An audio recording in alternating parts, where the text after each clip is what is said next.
Salut à tous, donc du coup je vous présente un manga qui me tient vraiment à cœur, donc c'est tout simplement Akame ga Kill, ou plutôt Red Sword. Mais bon, au Japon ils l'appellent Akame ga Kill, et puis de toute façon ici sur le sous-titre il y a Akame ga Kill. Donc c'est un manga qui est édité chez Kurokawa, il se, il se complète en 15 tomes, et il a un spin-off, mais que je présenterai dans une autre vidéo. Akame ga Kill, c'est un seinen, donc de type gore, de type action surtout, et un petit peu horrifique quand même. Donc c'est un manga qui est scénarisé par Takahiro et qui est dessiné par Tetsuya Tashiro. C'est l'histoire d'un jeune, donc Tatsumi, qui part de son village avec deux de ses amis pour subvenir à leurs besoins financiers. Ils vont tous les trois à la capitale pour récupérer de l'argent, donc en gros pour travailler dans l'armée impériale, puisque c'est dirigé par un empereur, enfin un jeune empereur, et donc du coup sous les conseils du ministre. Ça va pas tellement se passer comme prévu pour notre cher héros, donc Tatsumi, parce que en fait, eh ben, il va tout simplement se rendre compte que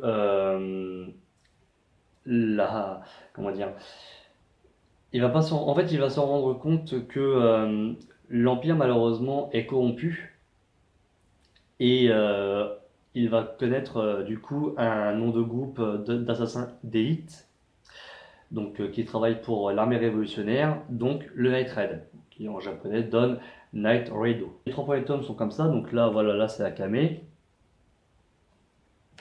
Donc Akame aussi d'ailleurs, en parlant de ça, Akame c'est l'héroïne principale avec le héros principal. Et en fait, nous suivons leurs deux histoires. Et après, je vais y venir en niveau histoire, je vais y venir d'ailleurs. Donc là, c'est Mein et là, c'est Léon. Voilà. Là, j'ai retiré les couvertures pour la bonne et simple raison, c'est qu'en fait, moi, j'ai une édition collector en fait, donc du coup avec les trois comment dire, avec les trois couvertures différentes, et donc ce n'est d'autre que Akame. Premier tome, voilà, ça continue un petit peu derrière aussi d'ailleurs. Second tome, et troisième tome. Red Sword ou Akame ga Kill, c'est un monde où il y a aussi d'ailleurs des armes impériales. Donc les armes impériales, en gros, eh bien, vous verrez ce que c'est dans l'animé ou dans le manga, parce que oui, il y a aussi un animé. Donc là d'ailleurs, l'animé, ils sont dans mes mains, donc en DVD et en Blu-ray, parce que j'ai fait l'erreur de le prendre en Blu-ray et en DVD. Oui, c'est vrai qu'il se contient en deux box, enfin en deux boîtes, du moins. Donc premier boîtier, donc là c'est Akame, voilà. Et seconde boîte du coup, là c'est SDS. Mais je ne vous dis pas qui c'est, vous le verrez en temps voulu. Qu'est-ce que je peux dire de Akame ga Kill? Parce que Akame ga Kill pour moi en fait ce n'est pas rien quand même, ce n'est pas rien, car bah, en fait Akame ga Kill sur l'échelle de mon top manga tout simplement, et bien en fait il est carrément au-dessus quoi. C'est vraiment le sommet de la pyramide, parce que c'est un manga que j'ai vraiment adoré. Enfin d'abord j'ai découvert l'animé, ensuite je me suis farci le manga quoi. Malheureusement l'animé et le manga sont différents à partir du tome 9. Parce que en fait à partir du tome 8, fin tome 8, ils ont fait l'animé. Et du coup, ben, ça ne suit plus vraiment l'histoire, même si ça finit quasiment pareil en fait. Mais il y a différentes. Enfin voilà, il y a des morts qu'il n'y a pas dans le manga et qu'il y a dans l'animé, et inversement. Et surtout, ce qui fait que Akame ga Kill soit aussi exceptionnel pour moi en fait, bah déjà, c'est que je me suis vraiment attaché au personnage d'Akame quoi, sans déconner. Enfin, pour moi, là, ça va être les quelques petites secondes fanboy en gros. Mais pour moi, Akame, c'est la best, quoi. Sans déconner, c'est la best de tout le manga, quoi. Enfin, pour moi, en tout cas.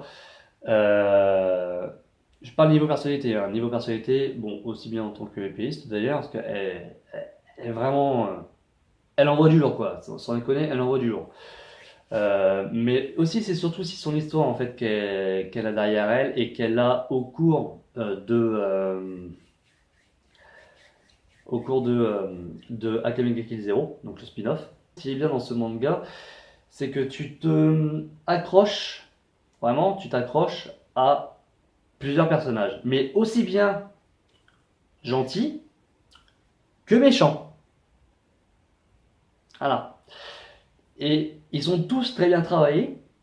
Ils sont tous très bien travaillés. Et en gros, tu ne peux pas vraiment en fait en détester quelques-uns niveau méchant en fait. Parce que au final, tu te rends compte qu'ils ont certains ont des motifs qui se valent quoi, en gros. J'ai oublié de dire aussi que dans Akame ga Kill, il y a des monstres. Il y a des monstres, des créatures, donc de différents rangs.